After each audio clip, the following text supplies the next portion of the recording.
Hello everyone, my name's Rebecca. Welcome back to my BookTube channel. Today I'm going to talk about my bookish goals for 2022. I am going to try to keep my goals pretty simple for next year because 2021 was super hectic and I really didn't get done as much as I was hoping to. So I'm going to try to keep it simple for 2022 to try to minimize the chance of failure, but also give myself a little push to read more. So for my overarching goal, I would like to read 52 books. I make this goal every single year, and I've only completed it once actually, and that was in 2020. And I think that was mainly because everybody was home for a good chunk of time, and I felt really motivated to read for some reason. So definitely hoping I can find my motivation again and kind of get back on track with making reading more of a habit rather than something I kind of do sporadically. I am definitely a mood reader, so I think a lot of it has been dependent on that. And when I read a book that I'm not super excited about, I end up in a little bit of a funk for a while and don't want to pick up anything. So I'm going to try to minimize that in 2022 and read books that I'm excited about. One of the ways I like to do that is by participating in readathons. So one of my goals is to participate in a readathon, and I'm probably going to do that super quickly, right off the bat in the new year, because there is a Winterween readathon going on from January 3rd through the 9th that I am super excited about. I love the different Halloween themed readathons that Olivia puts on throughout the year. It's Olivia Reads a Latte here on YouTube who puts these on, and they're just so much fun, and I love the horror and thriller books, and that I get an excuse to read those throughout the year rather than just during the fall or Halloween. And then another goal is to participate in a 24-hour long readathon, which might be a bit more difficult for me to do because right now my schedule is crazy, and I don't know if it'll be able to work around Dewey's or if I will just do my own like I did with the Christmas one, but I do want to do another one of those in 2022 because it's just so much fun to set aside a whole day for self-care and reading and not worrying about doing anything else. Now getting into a somewhat more substantial goal, and that is to read more of the books I have on my bookshelves rather than just picking up books from the library and stuff and buying new books. If I already own the book, it means I was excited to read it at one point and I should be reading it. So each year for the past, I think this is my third year that I'm going to be doing this, I have made what I call the TBR or trash list. And this is a list of backlist books that I have on my shelf as physical copies that I would like to read before the end of the year. And if I do not read those books by the end of the year, I have to donate them, give them to a friend, sell them, get rid of them in some way or another.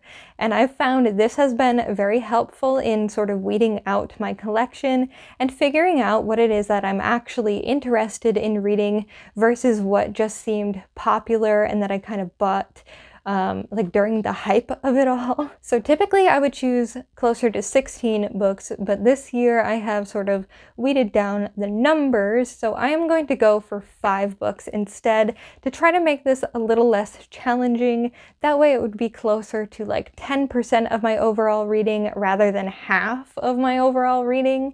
So I have made a little spread in my bullet journal for these 5 books, and I will quickly go over those books with you right now. The first book on my list is The Alchemist by Michael Scott, and in this book we are following two, I believe they're teenagers or younger teenagers, who are trying to, I guess, save the world by finding this book that has been stolen. The book belonged to the famous alchemist Nicholas Flamel and could cause a lot of damage in the wrong hands, and that's exactly who has it currently, and it needs to be found to stop probably total world destruction. So I am very interested in this book, although it has been out for a long time and I have been meaning to read it for years and years and years, hence it being put on this list, because if I don't read it this year, I really do need to get rid of it and let somebody else enjoy the book. The second book I have here is Catch as Cat Can by Rita Mae Brown, and this is co-authored by her cat, Sneaky Pie Brown, hence why I picked it up. You would have seen this in a recent book haul that I did, and I just thought this was too cute not to pick up, so I picked it up, but I have put it on this list because if I don't read it quickly enough, I'm gonna feel sad about having picked it up and not read it. So I'm really excited. This is a mystery story, and I think there's a cat involved, and that just sounds adorable. So Catch as Cat Can has made it onto this list. Next, I have Decade of the Wolf by Douglas Smith and Gary Ferguson. This is a nonfiction book about reintroducing wolves to Yellowstone, and I think I've said before, I'm kind of an environmental science nerd, so this is kind of right up my alley. Although this book is a little bit dated, I think it will still be valuable information, but I just haven't gotten around to reading it yet, so I have put it on this list for that reason. Next is Unwind by Neil Shusterman, another kind of classic YA book from the, I don't know, 2014 BookTube era. And in this book, we are in a dystopian world where once a child turns 16, their parents can decide to unwind them, where basically they harvest all their organs and stuff to use for whatever purpose they need them for. So I think there's a little bit of a rebellion involved with this, and I've heard both good things and bad things about this book, so I'm kind of interested to read it and form my own opinions. I am a sucker for a good dystopian. And the last book I have on my list is Daughters of the Night by Lynn Wing, and this is actually a bind-up of 3 smaller books, and those are Goddess of the Night, Into the Cold Fire, and Nightshade. And on the back it says, "They seem like ordinary girls living in Los Angeles, but the truth is far from ordinary. Vanessa can become invisible, Caddy travels back in time, Serena reads minds, and Jamela has premonitions. What separates them from others bands them together as Daughters of the Moon." So I'm not sure if each book follows a different character or if they're all friends, but this is another one that's been out for a really long time and I've had for a while, and I'm looking forward to hopefully finally reading in 2022. And I think that wraps it up for my bookish goals for the new year.